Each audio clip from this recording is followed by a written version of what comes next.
So let's talk about new Pokémon Snap on the Nintendo Switch. I'm aiming for this to be a somewhat casual review, and I didn't really want to overblow it with too many unnecessary details. I'm basically just going to tell you what the game is, what the good things are, and what the bad things are, of course, all based on my own opinion. And I suppose I should start by saying that I bought this game at full price with my own money. I did not get any sort of review code or physical copy of the game given to me for free, nothing of the sort. And of course, if you like this review, maybe check out the rest of the channel and see if it looks like something you'd be interested in following. If so, please do consider subscribing. It really helps smaller channels like mine get seen, and of course, I'd really appreciate it. Also, one last thing before we get into the actual review. I have mentioned this on a couple of other videos, but a friend of mine is opening up an online retro games store on May the 15th, 2021.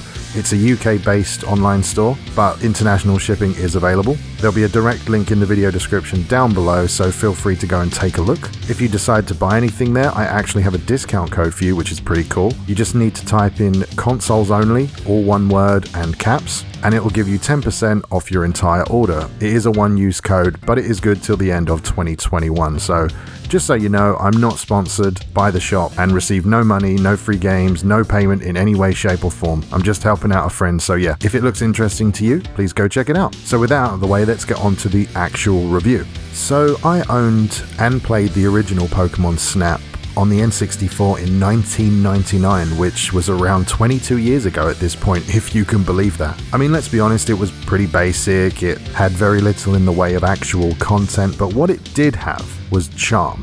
And it really was the first time that we got to see 3D Pokemon sort of wandering around as if they were real animals and, you know, in their own environment, which of course at the time in 1999 was pretty mind-blowing, to be honest. And you know, I played the small amount of available courses in the original far more times than I actually care to admit, but you know, I had a lot of fun doing it. Fast forward to 2021, and I gotta say that I did enjoy this quite a lot, but I do think it's unfortunately lost some of the charm that it once had. But before we get into the reasons for all that, let's go over the positives. So as you can see on screen now, I've put in just shy of 21 hours into new Pokémon Snap, and I would say that overall, it was definitely a positive experience. But even having said that, there were a lot of smaller things that really bothered me throughout the game. But as I said, we'll get into those later. So for me, the strongest part of new Pokémon Snap is actually its impressive visuals and performance.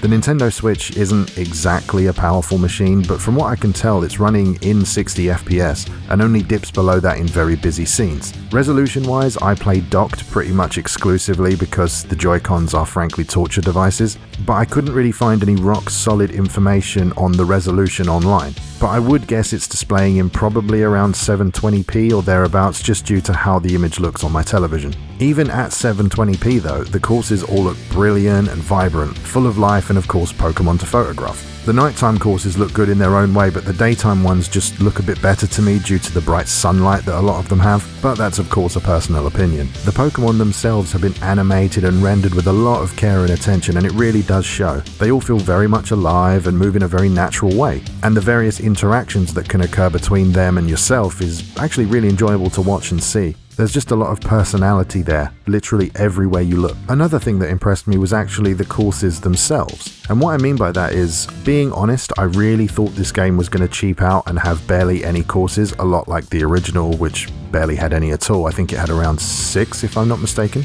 But this game actually packed in far more courses and variations than I expected by quite a big margin.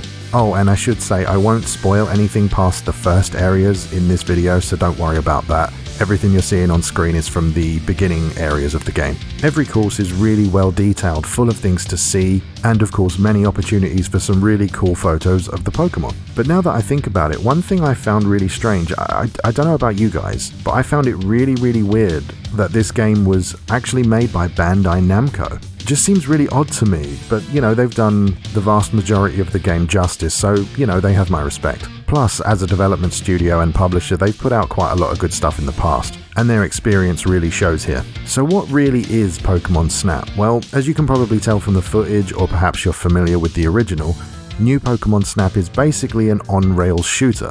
but instead of using a weapon, you're using a camera and trying to get the best possible photos of the wild Pokémon that inhabit these different courses. You'll be conducting research and assisting Professor Mirror in the never-before-seen Lental region. It has a very simple progression system. The more photos you take, the more research levels you gain, which means the more courses and tools you'll unlock, which in turn will help you get better photos down the line. Each course has multiple research levels for you to progress through, and to level these up you'll need to basically acquire expedition points, which you get simply by taking photos of Pokémon in a given course. At the end of any course, you'll have your photos evaluated by the professor, and depending on how good they are, you'll be awarded points towards your research level. And one thing I found pretty cool was that when that research level increases, so say you go from level 1 to level 2 in a particular course, that course begins to show some variations, and sometimes different Pokémon will appear that you simply couldn't have seen there before. It also introduces new interactions, new opportunities, and the chance to get higher rated photos, and of course some secret ones that I won't spoil here.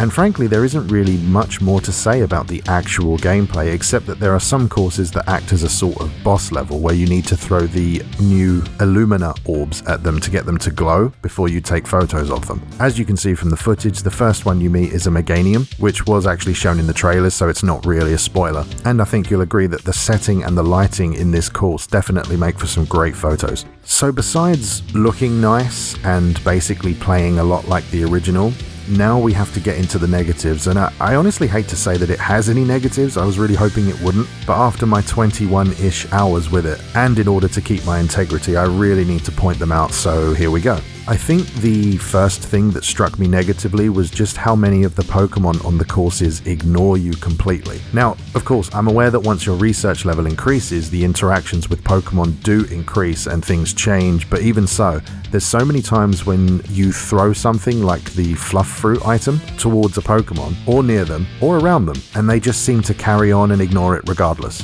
After a while, it starts to give you this feeling as though you're not supposed to get a photo of them at that point in the course, which kind of makes it feel like a very narrow experience, like they're just there for show and that the photo opportunity doesn't really exist at that particular point. It's sort of like the game telling you when you're supposed to get the photos rather than you choosing, and I feel like if you were to compare most people's photos, especially the higher rated ones, all of them will be virtually the same. I remember a section where there was a Bidoof in the first level, the first course, and you'll probably see some of this in the footage. There's certain points where they're running away from you, and if you throw stuff at them, literally anything you have in your arsenal, you just throw it near them, around them, whatever, they basically just ignore you and carry on.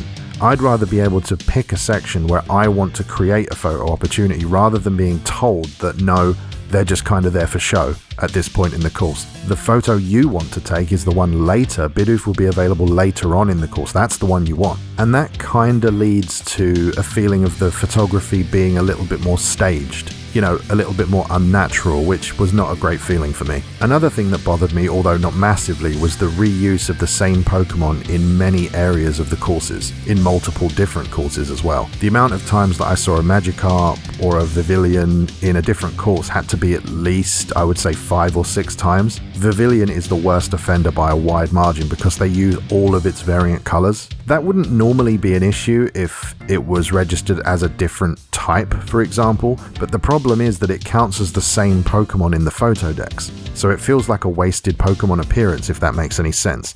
They could have simply used Butterfree or Venomoth or literally any flying type in its place. I mean, I don't think I saw a Pidgey anywhere, so what about using him instead of Vivillon for the 10th time? I feel like they could have just done that, especially as I said, Vivillon being overlaid, using the same animation for a Butterfree, it would have worked perfectly fine. And there were a lot more repeated ones other than the 2 I just mentioned, but they were only repeated 2 or 3 times. I just feel like they could have easily added more variation, or perhaps they're saving that for the DLC.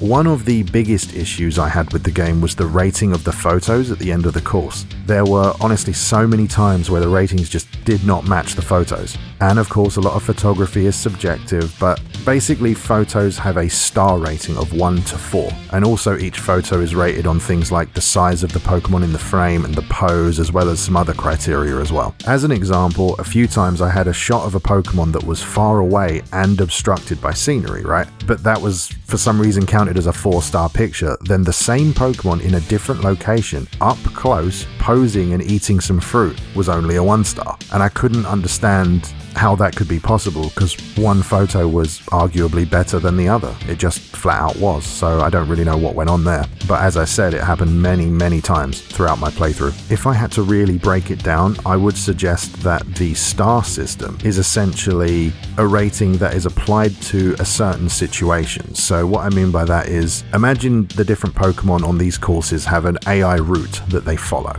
okay? This is like a more programming kind of level, but they have an AI route that they are pathed on, and the game is set to have a certain star rating based upon where they are in that path, because it could be a case of, for the first, half of their walking pattern, they are only counted as a 1-star, and then it could be that when they get to a certain point, they will do something like a backflip, or they'll dig in the ground for some food or something, and then the game will then switch over to it counting as a 3-star or something similar. I think that's how it works, and if it does, that just leads more into what I was saying earlier about the game telling you when to get the photos rather than you really creating the opportunities, which I don't really like, but I sort of understand why it was done that way. In much the same way, I've had the individual criteria be off on hundreds of the photos that I took. I had a photo with a Pokemon completely in the frame and up close receiving, let's say, 1500 points for the size criteria, and then another of the exact same Pokemon but further away in an arguably worse picture receiving 1600 points for size, and I just can't see how that can be possible. It didn't happen all the time, but it did happen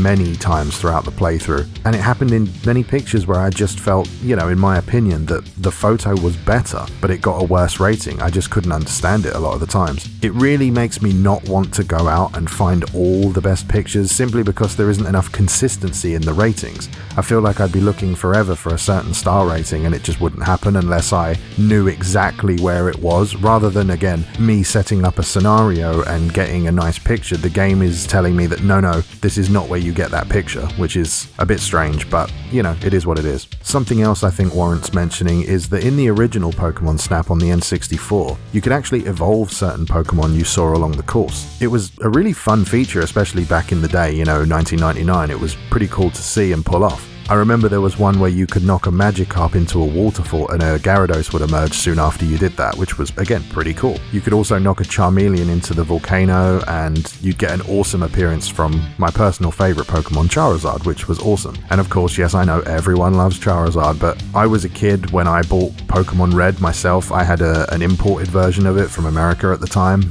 and I live in the UK, so I was one of the first people that I knew to actually know what Pokemon even was, and I have fond memories of having Charizard and the Pokemon Red game, so Charizard's always going to be my favourite. There's others that I love, don't get me wrong, but Charizard's always going to be the one.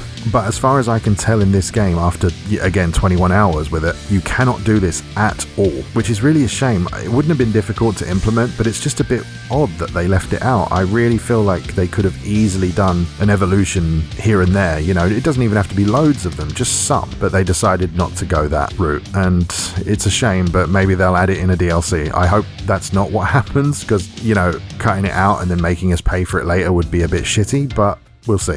One thing that I found to be very hit and miss, mostly miss unfortunately, was the request system.